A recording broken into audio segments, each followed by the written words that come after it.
Hello, and welcome back to another episode of Rational Talk, a Phillies and Sixers podcast. I'm your host, Chris Gress, and today we will be discussing the Sixers' most recent win against the San Antonio Spurs and touch on a few of their games before that, since it's been a little while since the last episode. And then, as far as the Phillies are concerned, we'll discuss their series win over the Nationals, their big win last night against the Cardinals, and what's more to come in that series. And for today, we're going to start with the Sixers, just to switch it up since we started with the Phillies last episode. But the Sixers on Sunday defeated the San Antonio Spurs 133 to 126. Joel Embiid did not play, but you know who did play? Tyrese Maxey, who, my God, he had his third 50-point game of the season.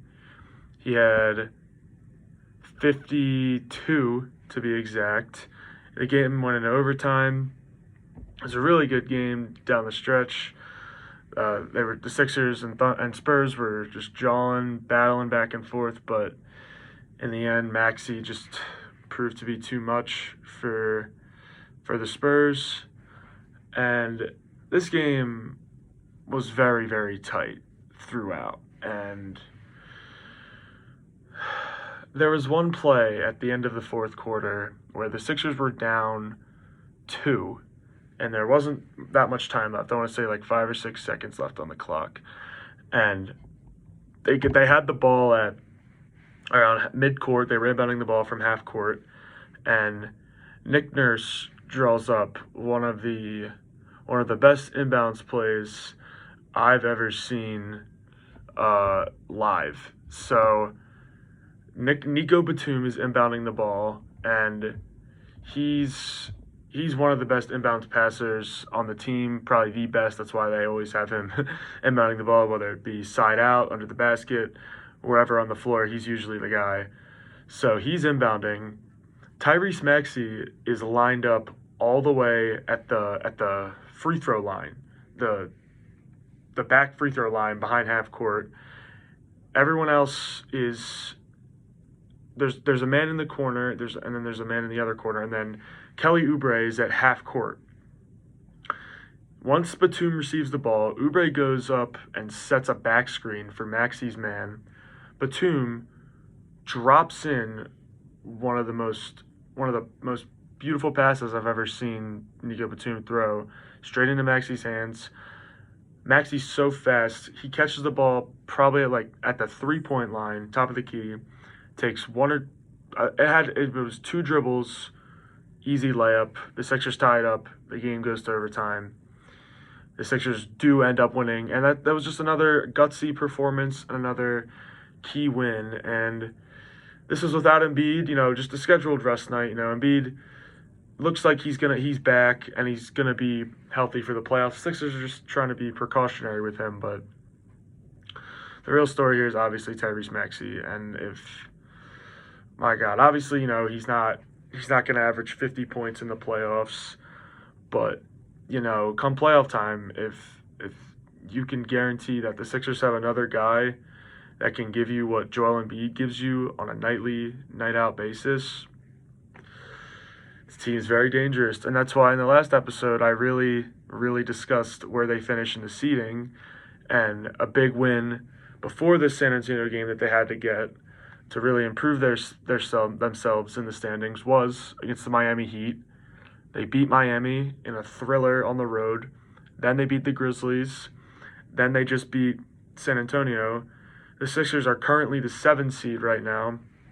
And with 3 games to go, it's really winding down. And these 3 remaining games are very, very winnable for the Sixers. And to start, let's just discuss who they're playing tonight and what I believe is going to happen for tonight's game. So tonight they're playing against the Detroit Pistons, who, everyone remembers the beginning of the year. The Pistons, they were on a historic losing streak, and they still remain one of the worst teams in the league. The Sixers live line on FanDuel, they are 15.5-point favorites So that means if you placed a bet on the Sixers to win by 15.5, they would have to win by 16 points because, there's no half points for you to win your bet. And honestly, the way this team looks right now, just everyone's going to be playing tonight. It looks like Joel Embiid's playing. Tobias Harris is going to be back. Nick Nurse also stated to the media that DeAnthony Melton may be available, so probably a minutes restriction, but big to have him back. But they're just a better team. They need this game. It's at home with 3 games to go, and the Sixers are really trying to just get one spot higher, get into that 6th seed. And this is another step in that direction. And I think the Sixers will win tonight. And I think the Sixers are going to cover tonight as well. And like I mentioned in the last episode, if the Sixers get this draw of they get the 6th seed, they play Cleveland, they knock off Cleveland. After Cleveland, most likely they're going to play Milwaukee because Milwaukee slotted in as the 2 seed as we speak currently. But yeah, and then after the Pistons, the Sixers finish off the year against Orlando, Brooklyn, and Orlando and Brooklyn after they play Detroit tonight. So I just had to check myself to make sure there. But yeah, I'm way higher on this Sixers team than I was a month ago, even a week ago, just because Maxey having another 50-point game, who isn't excited about that? Joel Embiid really looks like Joel Embiid pre-injury. And those two together are one of the best duos in the league, if not the best. So this is where we currently stand with the Sixers. Just keep winning. Win these last few games. Beat Detroit tonight. And just keep things rolling. Now, to shift to the Phillies, who won their weekend series over the Nationals. They won 2 out of 3 games. They won the first game 4-0. They won the second game 5-2, and they lost the finale 3-2. And a lot of positives to be taken away. Obviously, it sucks they didn't sweep them, but a series win is all you can really ask for in baseball, especially over a division opponent, no matter how much better you may be. But they still got it done. Aaron Nola pitched well enough in the first game. The offense had some timely hits. The bullpen was the real story, though. Alvarado, Strahm, Seranthony, the guys really starting to find it a little bit. And it's still early, we're around 10 games into the season. But yeah, the Phillies look like they're heating up a little bit. Obviously, getting a series win. A big moment in that series that really stuck out for me was in Game 2 when the Nationals intentionally walked Bryce Harper to get to JT Realmuto to get a better matchup because it's righty-righty. Bryce Harper is one of the best hitters in all of baseball as a left-handed hitter against right-handed pitching. And just in general, you would rather face JT Realmuto than Bryce Harper, but that doesn't take away the fact that JT Realmuto is still a great hitter himself, and he made the Nationals pay for that decision as he hit a 3-run home run off of the intentional walk to Harper to make them show this lineup. It's not just Bryce. There's 1 through 8 pretty much every night. It's going to be someone else. It's not going to be Bryce every single night. JT, Trey Turner's been having some timely hitting. Alec Boehm's had some timely hits. And yeah, so the Phillies got it done against the Nationals. Dropped Game 3. Christopher Sanchez wasn't his best, but he was all right. The offense was a little flat in Game 3, but nonetheless, let's move on to the current series against the Cardinals and discuss last night's game, which the Phillies won in extra innings because, still nothing can be easy for this club. But some standouts from last night's performance against the Cardinals. Phillies starting pitcher Spencer Turnbull had a great outing. Again, he went 6 innings, gave up 2 hits, had 6 strikeouts, and and only gave up one free pass, only gave up one walk, and he just, Dave Dombrowski is just he's really one of the best in the game, if not the best in terms of being the GM, president of baseball operations. I'm pretty sure the Phillies call him the president of baseball operations is his exact title. But he found Turnbull, who was a highly touted prospect, a guy who threw a no-hitter a few seasons ago when he played for Detroit, and a guy who doesn't throw 98, but he throws 94 on his fastball, and pretty much all of his pitches move. And he's got that motion delivery, whatever you prefer to call how the pitcher throws the ball, that delivery that which makes it really tough on the hitters because the way his arm is angled when he throws the ball, it's not straight over the top. It's sort of to the side or even almost sidearm for some pitches, and that's really tough, especially for right-handed hitters being the same sided. It's a tough adjustment, and he looked really sharp, especially filling in for Taijuan Walker, who didn't pitch for the Phillies in the playoffs last season, but Taijuan was a guy who ate up a lot of innings, and if Turnbull can just eat up innings and doing what he's doing, if he keeps doing what he's doing now, that's going to be a lot more than just an innings eater and a guy that the Phillies will definitely like to have down up their sleeve down the stretch. And I know it's early, but big positives. Love seeing positives from under the radar guys like Spencer Turnbull. Another guy who hasn't really been under the radar. He's been a big topic of not just this show, but Phillies talk in general. And a lot of the truthers, are feeling pretty good about how he performed last night. And the man I'm talking about is Johan Rojas. Rojas had his definitive best game of the season, at least at the plate. He had 3 hits, a couple RBIs. Of course, he made a great defensive play in the field, but it was great to see. And the balls he hit, he was hitting them hard. He had a double. He roped a double in his first at-bat off of Michaelis.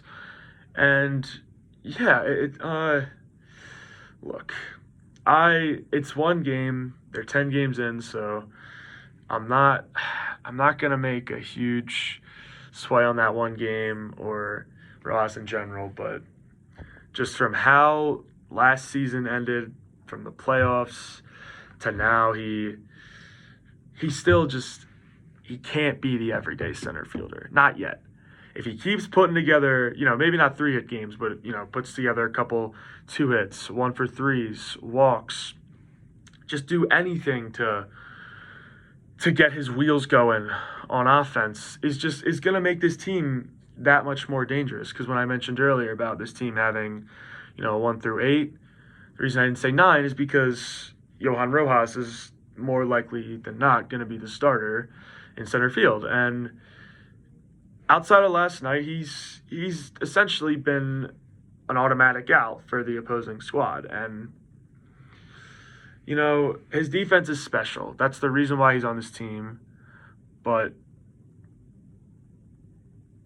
he played well. He hit the ball well last night, and I'll give him my props. He did it off of Michaelis and other Cardinals pitchers who aren't a pushover squad. So good on you, Johan. Let's keep this going, and hopefully you can just be the everyday center fielder. You don't gotta get 3 hits every night, even if you just get on base once a night. That's all I'm asking out of you, Johan. You can be my center fielder with that glove and your speed every day. Now, let's shift to tonight's game, where the Phils have their ace back on the mound. Zach Wheeler gets the ball, and the Cardinals are also giving it to not only their ace, but one of their huge off-season acquisitions in Sonny Gray. And everyone, more likely than not, is going to be expecting a pitcher's duel tonight. Wheeler has looked. No other words can be said other than dominant to start this season, especially with Spencer Strider getting injured. Wheeler is the front runner to win the Cy Young in the National League, and for obvious reasons, he's going out there, not giving up runs, giving up little hits. He looks like Zach Wheeler, and his initial contract, man, it's getting better and better as the days go on. It's just one of the biggest value deals in not only Phillies history but just baseball history in general, because of how dominant he's been, not only in the regular season, but of course he's statistically one of the best postseason pitchers of all time. But I digress. Tonight he just has to worry about the Cardinals lineup, and I don't know how well the Phillies offense will fare against Sonny Gray, because he is an ace like Wheeler, but I do think Wheeler will be able to keep the Cardinals at bay.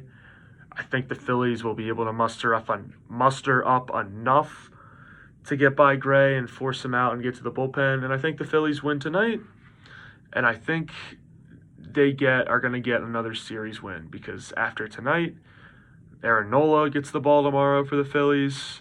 So the Phillies already have a series win with their 5-guy in Turnbull. Now they get to turn it over to the 2 aces. It's shaping up to be another good series for the Phillies. Hopefully, Zach Wheeler gets it done tonight. I have all the confidence in the world that he will. And just keep it going for the Phils. They're 500 right now. Looks like they're starting to put it together a little bit. I know it's still only 10 games, but just going off what we have, they're starting to find it a little bit. And even though it's early in the season, you love to see that. And let's hope they can keep it going tonight, and hopefully Wheeler pitches another gem. That will conclude today's episode of Rational Talk. I hope you all enjoyed. Thank you so much for listening, and always see you on the next one.